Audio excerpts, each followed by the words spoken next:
أعوذ بالله من الشيطان الرجيم. بسم الله الرحمن الرحيم.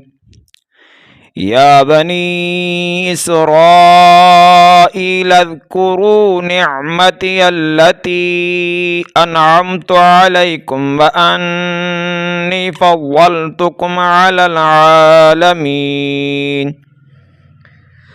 واتقوا يوما لا تجزي نفس عن نفس شيئا ولا يقبل منها عدل ولا تنفعها شفاعة ولا هم ينصرون.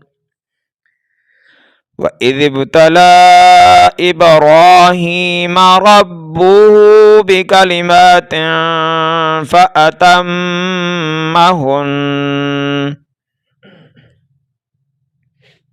قال إني جاعلك للناس إماما قال ومن ذريتي قال لا ينال عهد الظالمين. وإذ جعلنا البيت مثابة للناس وأمنا واتخذوا من مقام إبراهيم مصلى وعهدنا إلى إبراهيم وإسماعيل أن طهرا بيتي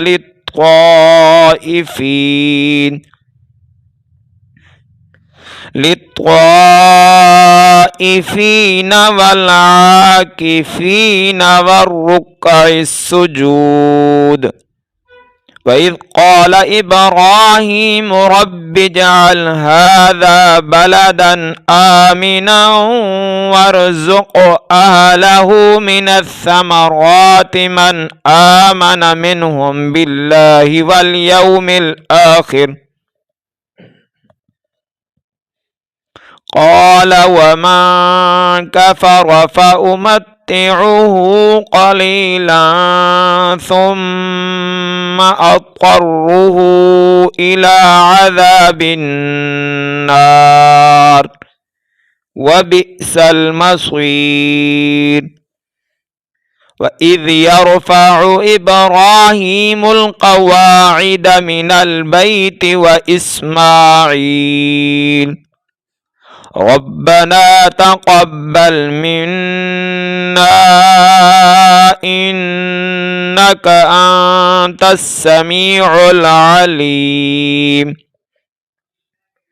ربنا واجعلنا مسلمين لك ومن ذريتنا أمة مسلمة لك وأرنا مناسكنا وتب علينا إنك أنت التواب الرحيم.